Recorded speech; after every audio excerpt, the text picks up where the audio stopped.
time for some rapid fire. Alright, rapid fire. Okay, Adrian wants to. I know this is gonna be hard to do in a quick few sentences, but I really hate your sweet opinion on tea. education. Oh, my Your opinion on education in America.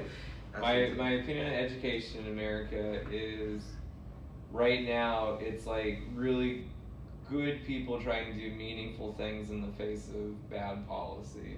And so that's why like I want to go and get my master's in education policy so that I can help to try to influence some of those things. But it's just our ideas about education are outdated and they need to be adjusted. So like we just take it as a reality that 30 kids in a class is okay. Like how is that okay? Like how is a teacher supposed to build relationships and meet the needs of 30 different people in the classroom? Like classes should be maybe more like 14 or 15 kids, which means that we need more teachers. Why do we accept this reality that like the school day has to be this long? At some point you hit a lot of diminishing marginal returns, right? Like you keep going to school, but you're not getting as much benefit out of it because you're exhausted. So I think that there's still a lot of good people trying to do great things in education, but we just need to write down like all of the assumptions of the things that we think are okay about education and start challenging them and poking holes in them and changing them. That's what I think about the state of education right now. Next question by JB and a whole bunch of S's and KA. Is the American government inherently necessary evil? There's a lot going on there. We can skip it if you want. Yeah, because there's a lot. An inherently necessary evil. And maybe that's too edgy for this podcast. No, it's not too edgy. It doesn't have to be. I don't think government has to be evil. I would want to know more about what he means by evil, but government doesn't have to be evil. Like government, just like we said with the media, like government is a mere reflection of who we are. And so like if our country is a bunch of like apathetic people that don't participate and the people that do participate are really extreme, then like guess what government's going to reflect back at us? Like a government that's apathetic and really extreme. And so if we think that our government's evil, then it must mean that we think that we ourselves are evil, and I don't know if I buy into that narrative. In terms of it being inherently necessary, yeah, like I don't think that you want to privatize every single service. And so I think there are certain services like picking up the trash or educating kids that you don't want to be for profit. And if something's not going to be for profit, then you need some sort of institution that's going to provide those services. And I guess at that point you call it a government. So government is an inherently necessary thing that doesn't necessarily have to be evil. Yeah, this was part of the people that had like a whole thread on Man, that was a good. I feel really good about that answer. Wings. Have you ever had Wingstop wings?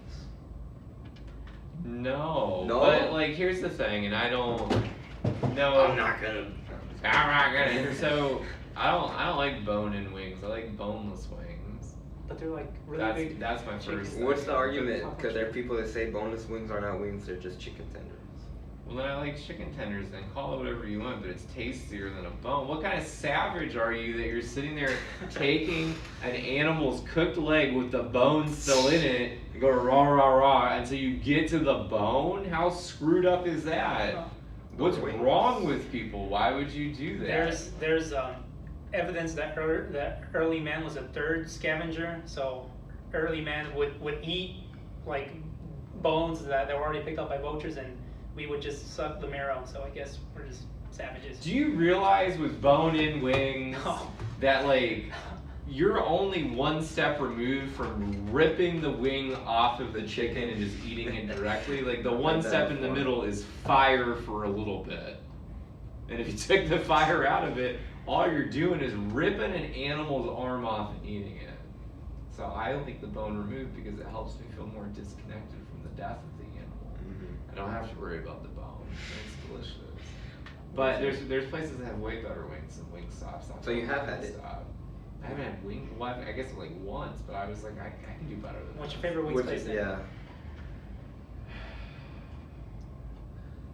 So I do like some B-dubs. I do like Buffalo Wild Wings, and sometimes Brooke and I through the DoorDash. We don't go there because we're too old for this. Hooters. Don't, huh? Never had wing like food from it. Well, we've never actually like been to one, but we do the DoorDash thing, and they're good. She has been to Hooters more times than I have been to in my life. It's hard. You're the first person that said that actually likes Hooters food. They would go there for their food, not for. I've only been once, and it made me feel. I guess because I was there with my dad, but it made me. But it made me feel super uncomfortable. And my dad's like, we could have a whole like hour-long conversation just about Bob D's. But have you tried Pluckers wings? Pluckers are good. I can do Pluckers. What's your favorite flavor sauce? I'm a honey barbecue guy. Thank you. People despise barbecue. Mm-hmm. But the honey barbecue. Sweet. You don't like if they're like super hot. Why do we have to live in such a polarized society where something even like wing sauce has to be I love it, I hate it? Well, look, for me it's buffalo, maybe mild, but we don't usually feel alive inside barbecue. until we're arguing about something. Mm-hmm. Those are the questions? Yes. That's all we got. Well, there was a whole thread of them arguing about America and whether it was necessarily evil because a lot of people distrust it. Are there any other questions that you have for me while I'm here? Wait, hold up. You have one? Because I'm thinking.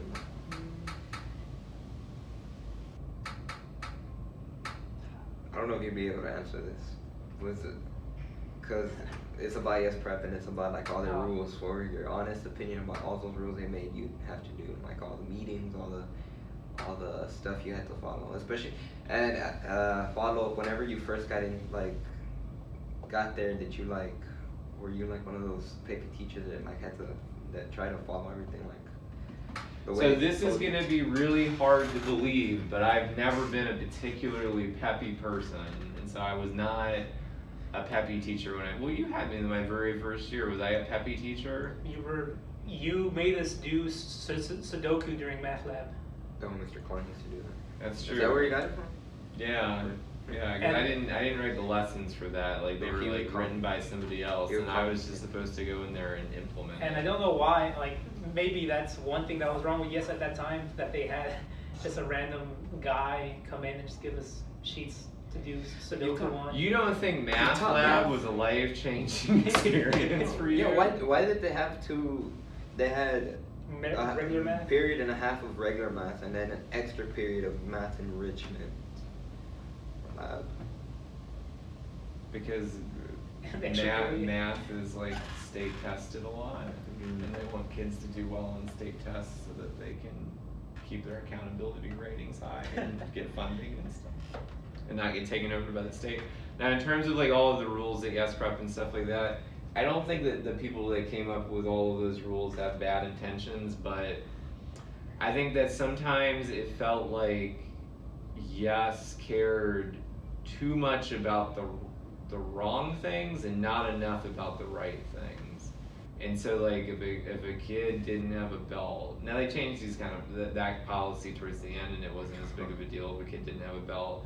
But like at the beginning, like if a kid didn't have a belt, like that was like a big deal. And then you had the whole rise thing, and if they were wearing their white shirt, there were all these rules. And like there was a lot of investment in that kind of stuff. But then like people didn't seem to really like care as much about like what were the AP results really like in some classes. Like were they really good enough for those? You didn't want your belt. It's gonna be a low test score. You know, so like there wasn't enough conversation about like, are we really setting these kids up for college? Like, do we need to change some things? Like, how are our kids really doing?